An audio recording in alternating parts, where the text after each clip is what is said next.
नाज़रीन, टाउन इंतज़ामिया जी लापरवाही सबब वाईपांदी शहर किचरे जो ढेर बणिजी वियो आहे।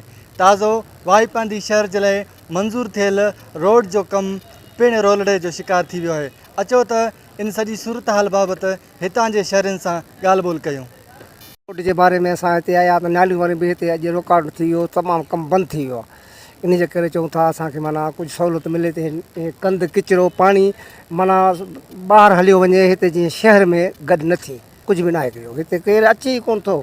सफ़ा हाणे ॾिसो था हिते मच्छर किचिरो ॾिस केतिरो लॻो पियो आहे। हिते धप खयों थो वञे। शहर जे माना चौंक ते सेंटर ते आहे, ॾिसो तव्हां तमामु हिते तमामु गंदगी जो ढेर लॻो। घरनि जे पासे में केतिरा ढेर लॻा पिया आहिनि, उहे बि ढेर जेको सो माना खणी पासनि ते कोन था उछरनि। ऐं हुन खां पोइ असां जेके बि दुकानदार शहरी जेके रहकू आहियूं, असां जेके बि सफ़ाइयूं कयूं था, उहे बि जेको पंहिंजो पाण उछरे गंदनि ते उछरी था अचूं। उहे बि शेख जेके असांखे माना कोन था सहूलियत ते मिले। बिजली बि असां वटि हिते न आहे, रोड बि असां वटि हिते न आहे। असांखे महिरबानी करे कुर्ब करे असांखे माना बिजली बि खपे, रोडनि जी सफ़ाई बि खपे, रोड बि असांजा ठहनि ऐं हुन खां पोइ नालियूं वालियूं बि ठहनि।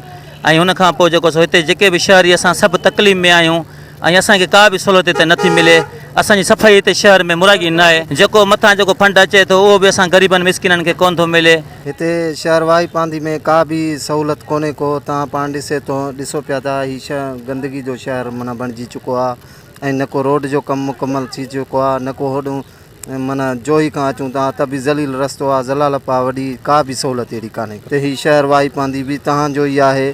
तव्हां को हल कढो इन मसइले जो, को गंदगी हिन जी साफ़ करायो, को रोड बोड ठारायो, को आवाम खे सहूलियत ॾियो। बसि MP MLA सभु निंड पिया आहिनि। असांजो मुतालबो इहो आहे त शहर वाईपांदी खे साफ़ सुथरो रखनि ऐं रोड बोड ठाराए ॾियनि, को सहूलियत ॾियनि आवाम। बदबू हिते आहे, बदबू जे करे सुबुह जो असांजो अचणु महिल आहे, नंढड़ा ॿार अचनि था, उन बदबू में माना बीमारी पैदा थी थिए, मच्छर पैदा था थियनि ऐं तमामु घणी बदबू थी वई आहे। ढेर आहिनि, ढेर केरु माना कढण लाइ खणण लाइ तयारु न आहे। ऐं उन खां अलावा जेको आहे माना हितां जा UC चेयरमैन त हींअर ख़तमु थी चुका आहिनि। बाक़ी जेके आहे इंतिज़ामिया MP MLA उहे सभु निंड पिया आहिनि। असांजो दादू DC खे अपील आहे त बराए महिरबानी करे इन पाणी खे हितां निकाल करे असांजी बचड़नि खे बचायो वञे। सफ़ाई हींअर तव्हां ॾिसी सघो था, हे जेका बरसाति पई आहे अञा ताईं को बि जेको अमलो आहे न सफ़ाई करे सघियो आहे। गंदगी वधी वई आहे, बीमारियूं पकड़जनि थियूं। हींअर जेको डायरिया आहे उहो तमामु वधी रहियो आहे। सफ़ाई जो को बि इंतज़ाम फंड मुंहिंजे ख़्याल में जेको आहे पाण हड़प था कनि। हिते त को बि कमु नाहे थी सघियो।